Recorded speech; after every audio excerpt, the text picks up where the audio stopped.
Баршаға сәлем, достар, қалдарың қалай? Достар, ұстаған оразаларыңыз қабыл болсын. Достар, мен бүгін сіздермен осындай өте дәмді, өте тойымды, ауызашарға жасағанға өте керемет тамақтың түрі момосяй немесе буда пісетін булочкамен подливаның жасалу жолымен бөлісемін. Өте оңай жолы, өте дәмді, өте тойымды. Момосяй негізі Донган халқының ба, или ұйғырдың ба тамағы болады бұл. Ал бісміллә деп бізге ең алдымен ашытқы салып қамыр илейтін боламыз. 500 грамм немесе 600 грамм ұнға, 1 қасық тұз, ашытқы салып, кішкене сүт құйып, кішкене өсімдік майын қосып, жақсылап жұмсақтау етіп қамыр илейміз. Булочканың қамыры сияқты жұмсақ қамыр болады. Осындай жабысқақ қамыр болады. Содан соң жаңағы өсімдік майымен тағы да илейміз.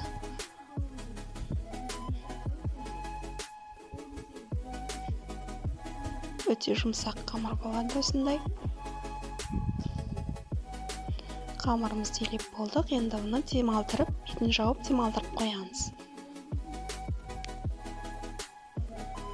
Содан соң подливамызды дайындаймыз. Ол үшін бізге етімізді осындай кусоктарға осындай үрлеу етіп турап аламыз. Бізге тағы пияз, сәбіз, чеснок және картошка керек болады. Үйде бар нәрселермен ғана дайындалады. Өте оңай тағам. Содан соң табамызға кішкене май құйып, етімізді салып, жақсылап қуырамыз. Етіміз қуырылып болғанда пиязды салып, содан соң сәбізді осындай ірі етіп тураймыз. Еттің, сәбіздің, картошканың көлемі бірдей болады. Содан соң сәбізді салып, содан соң картошкамызды салып, ең соңында чеснокты салып, жақсылап қуырамыз.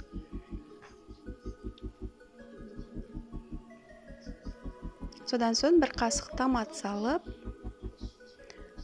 су құйып, астын басып, бұқтырып қоямыз. Су құйғанда осындай бәрін бетін басып тұратындай болып құямыз. Жаймен астын қойып, қайнатып қоямыз. Пока подливамыз піскенше біз қамырын дайындаймыз. Ашқан қамырымызды осындай бөлшектерге бөліп аламыз. Негізі осылай дөңгелек қалпында да пісірсек те болады. Бірақ негізі көбіне ағаш палочкамен, шпажкамен немесе жасап түйіп жатады.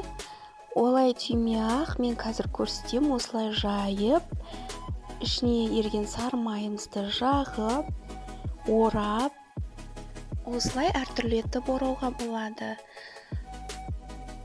Мен 2 түрлі қылып орап көрсетемін.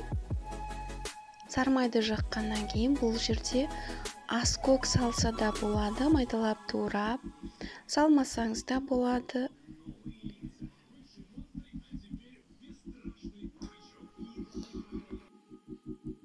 Подливамыз негізі 1,5-2 сағаттай қайнап тұра береді.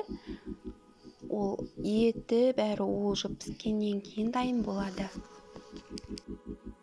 Ал подливамыз пісем дегенше біз қамырымызды осылай әдемілеп түйіп де пісіріп те үлгереміз.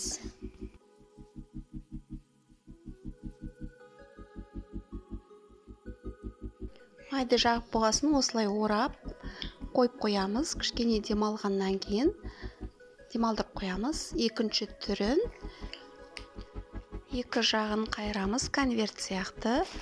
Солай жасап, онда демалдырып қоямыз. Бірінші демалған қамырларымызды алып, дөңгелек етіп, булочка сияқты ораймыз. Осындай етіп орап шығамыз. Бұл бір түрі болады. Шпажка немесе ағаш керек жоқ. Екінші түрін осы қамырды созып жіберіп, ачма сияқты орайтын боламыз. Содан соң мантоваркамызды майлап салып, қайнап тұрған буға 35-40 минутта пісіріп аламыз. Оған дейін біздің подливамыз піседі.